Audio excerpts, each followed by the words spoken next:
Point of order. All right, the committee will come to order in accordance with Rule 3C of our committee rules. The chair notes the presence of a quorum. Without objection, the chair is authorized to declare a recess of the committee at any time. This business meeting of the Select Committee is to consider a set of 16 recommendations for encouraging civility and collaboration in Congress, streamlining administrative processes, and improving the quality of constituent communications. I now recognize myself for 5 minutes to give an opening statement. I do not intend to use all 5. Today we're taking up our third package of recommendations for modernizing Congress so that we can better serve the American people. And as many folks know, this committee has chosen to issue recommendations on a rolling basis. When we have consensus, we move. And I'm really proud of the work that we've done to get here today, and I'm also looking forward to continuing this important work next year. The recommendations we'll consider today fit into 3 broad categories. The first set emphasizes the necessity of civility and the importance of bipartisan collaboration in Congress. Every member of this committee believes that Congress is stronger when members find ways to work together to solve problems. Members of this committee also believe that civility is key to making Congress a more productive institution. This is especially important now, and this committee intends to continue encouraging greater collaboration and pushing for more civility through recommendations. The second set of recommendations address administrative inefficiencies in Congress by modernizing various internal rules and procedures that will save taxpayer dollars and help members and staff better do their jobs on behalf of the American people. The third set of recommendations aim to modernize the way members communicate with their constituents. The Select Committee worked closely with the House Commission on Mailing Standards to develop these recommendations, and I want to thank Representative Susan Davis and Representative Brian Stile for their leadership on the Franking Commission and their guidance with drafting these recommendations. It also goes without saying that this committee is tremendously fortunate to count on the House Administration Chair, Zoe Lofgren, and Ranking Member Rodney Davis among its members. Their active engagement and expertise on many of the issues in the Select Committee's mandate has been so helpful. And with that, I'd like to thank Vice Chair Graves for all of the work that he has done in helping develop and bring these recommendations forward, and I recognize him for an opening statement. Thank you, Mr. Chairman. I've been thinking a lot about our work together and what this committee has been able to do throughout this first year of ours. As I'm sure each of us, we each have a particular highlight from this year that we're proud of. You know, I'm grateful for the leadership of our chairman and the atmosphere of collaboration that you've created with each of us. That's what's helped this committee be such a success. Throughout the year, this committee has served as a safe haven, quite frankly, for bipartisanship. I'm also grateful for the trust of our committee members and the good ideas that our colleagues throughout the House, regardless of any party ideology or any background or any regional differences, they continue to share with us in each and every group and each and every meeting that we participate in. We've continued to push the envelope with ideas and different ways to assist the House in operating in a more efficient and better manner to better serve the American people. But I think we all agree we still have some more work to do. And I'm grateful to be a part of this committee and the team because it's a team that's committed to fixing Congress. And these days, there could be no more important committee to be operating. Earlier today, the chairman referred to our mission to make Congress work better for the American people as our North Star. Today's recommendations clearly hit that goal, Mr. Chairman. It may feel like we're going against the grain a bit this week to issue recommendations on civility and bipartisanship, but I think that's why this committee work matters so much. Even during times of division, we have to find a path forward.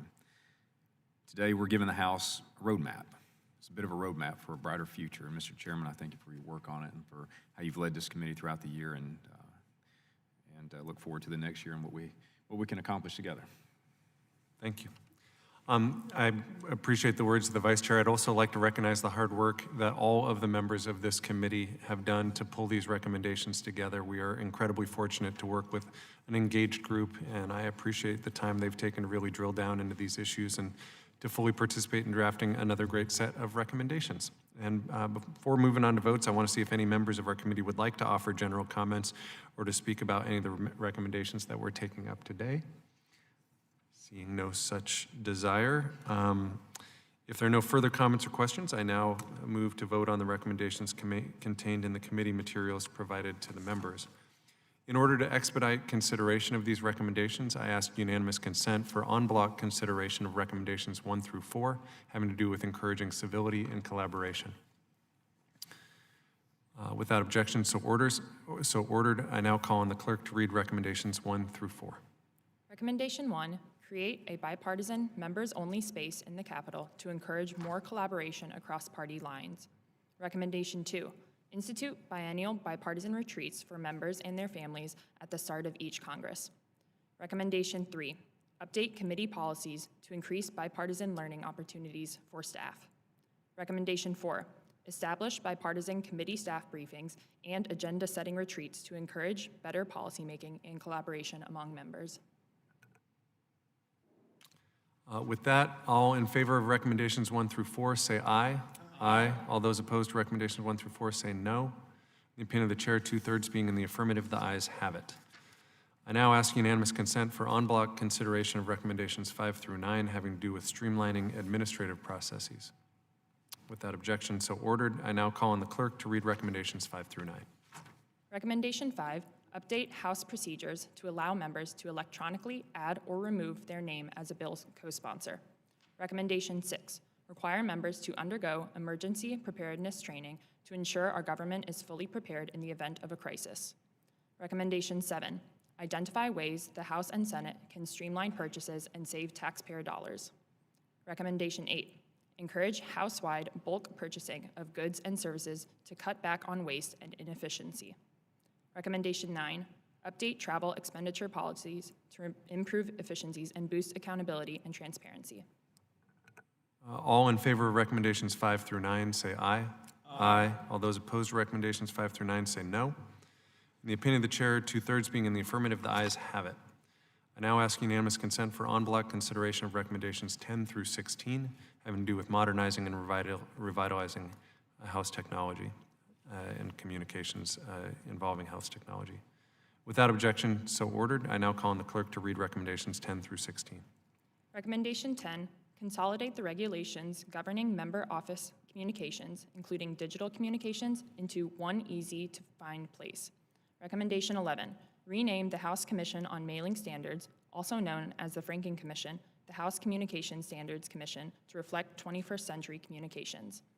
Recommendation 12, increase opportunities for constituents to communicate with their representatives.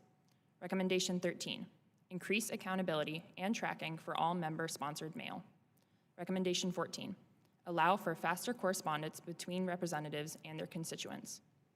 Recommendation 15, update House social media rules to allow for better communication online between members of Congress and their followers. Recommendation 16, allow the public to better access and view the types of communication sent by members of Congress to their constituents. That, all in favor of recommendations 10 through 16, say aye. Aye. All those opposed to recommendations 10 through 16, say no. In the opinion of the chair, 2/3 being in the affirmative, the ayes have it. I now move that the committee vote to adopt the committee report containing these 16 recommendations and report it favorably to the House. All in favor of adopting the committee report, say aye. Aye. All those opposed to adopting the committee report, say no. In the opinion of the chair, 2/3 being in the affirmative, the ayes have it. Pursuant to Rule 5A of this committee, a report summarizing the approved recommendations will be compiled and submitted to the House. Without objection, committee staff are hereby authorized to make technical and conforming changes to the report approved today. In accordance with Rule 5A of this committee, members shall have 3 days from the time of the approval of the compiled report to submit supplemental or additional views, which shall be included as part of the report. Before we conclude our business today, I want to again thank the members of this committee for engaging in this process of putting together and passing our 3rd set of recommendations. We have had a productive year, a successful year, and I look forward to building on everything this committee has done as we head into 2020. As we all know, this committee does not have legislative jurisdiction, but I think we are all committed to seeing that the recommendations of this committee are enacted.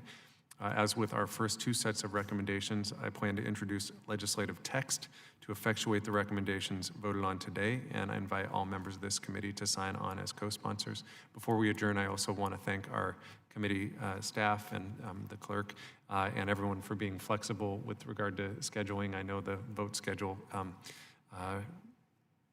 required our flexibility, and I want to just express gratitude for that and for everyone's good work and for the work of our team. So without objection, the committee now stands adjourned. Thanks, everybody.